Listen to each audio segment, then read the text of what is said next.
रहते जैसे जैसे वक्त बदलता गया, ये हमारे सदन की संरचना भी निरंतर बदलती रही है और अधिक समावेशी बनती गई है। समाज के हर वर्ग का प्रतिनिधि विविधताओं से भरा हुआ इस सदन में नजर आता है। अनेक भाषाएं हैं, अनेक बोलियां हैं, अनेक पहरवेश हैं, अनेक खानपान है।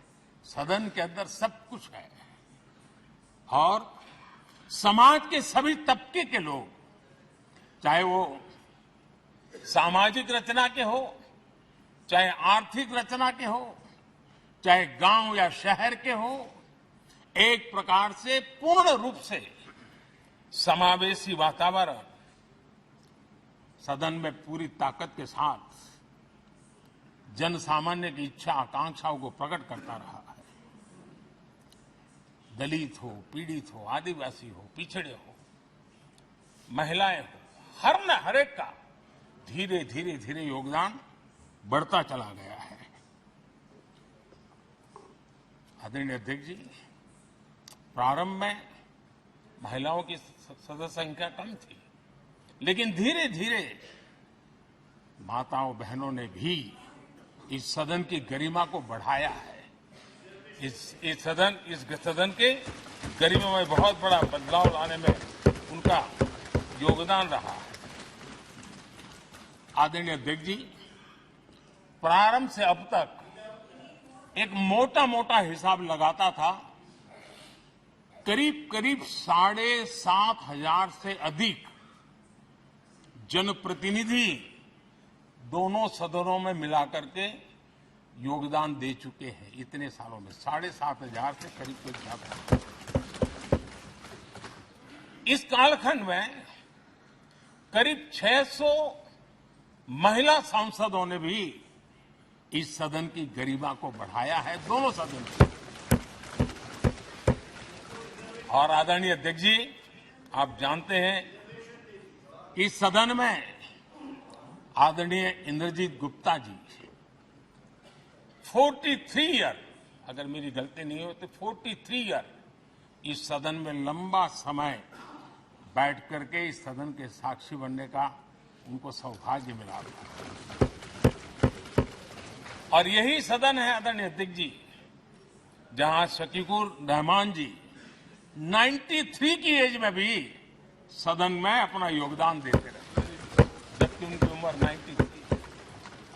और आदरणीय अध्यक्ष जी, ये भारत के लोकतंत्र की ताकत है कि 25 साल की उम्र की चंद्रमणि मुर्मू इस सदन की सदस्य बनी थी। सिर्फ 25 साल की उम्र की, सबसे छोटी उम्र की सदस्य बनी थी।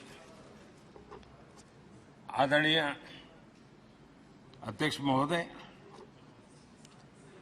वाद विवाद, कटाक्ष, ये सब कुछ हम सबने अनुभव किया है, हम सबने इनिशिएट भी किया है, कोई बात नहीं रही है।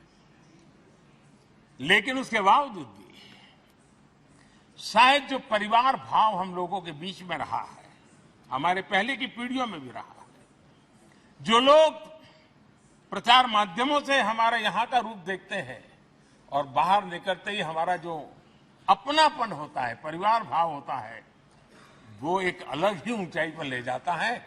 और ये भी इस सदन की ताकत है, एक परिवार भाव।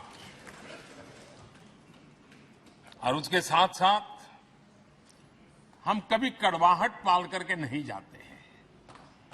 हम उसी प्यार से